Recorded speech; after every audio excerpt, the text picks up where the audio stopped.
Saya ke Pak Marwarar lagi, Pak Marwarar. Kita akan bicara sedikit soal putusan hari ini.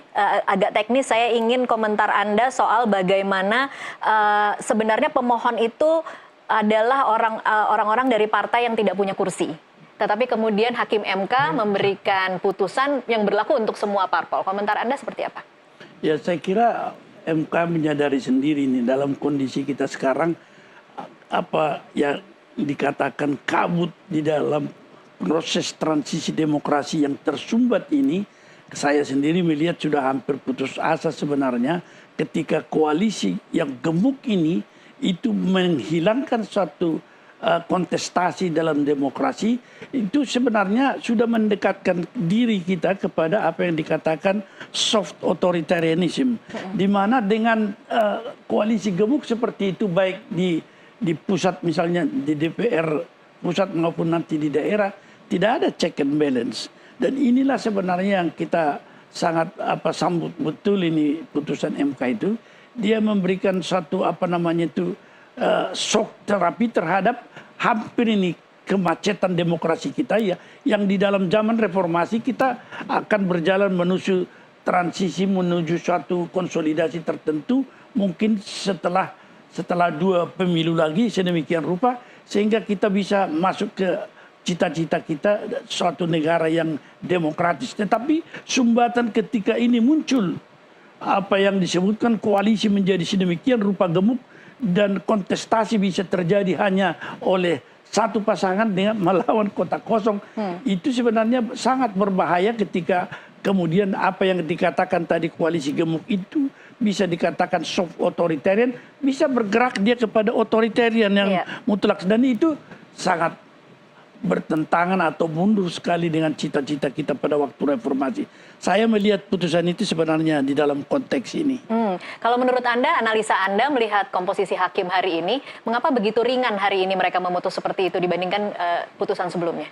Ya, saya kira kalau soal Pilpres itu tentu juga kita melihat itu bobot daripada pengaruh barangkali ya, pengaruh dalam arti positif, itu akan jauh lebih berbeda dengan bobot di dalam pilkada ini.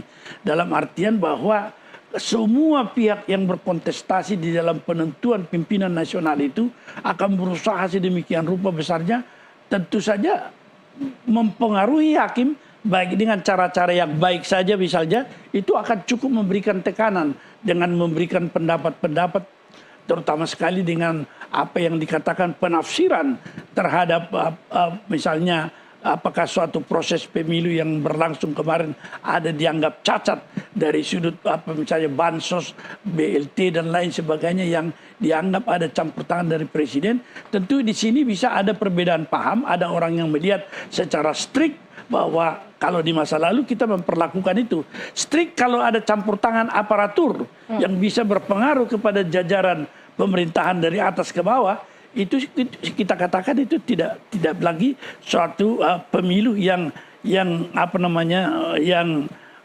boleh dikatakan bersaing.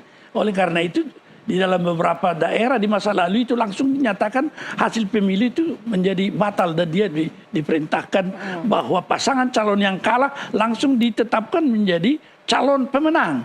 Itu tentu sangat ekstrim. Di tempat lain tentu dia minta atau diperintahkan untuk melakukan pemungutan suara ulang dalam kantong-kantong tertentu di mana pelanggaran yang tersistematis, terstruktur, sistematis dan masif itu telah berlangsung. Tetapi kalau kita lihat di masa lalu praktek yang terjadi di Mahkamah Konstitusi ketika kami masih berada di sana, maka kalau apa yang dikatakan pimpinan pemerintahan berada dan ikut serta di dalam pelanggaran yang dikatakan mempengaruhi struktur pemerintahan, kita tidak memperhatikan lagi soal jumlah suara yang diperoleh. Tapi itu secara terang-terangan dikatakan itu menjadi kontestasi yang tidak sah begitu. Oke.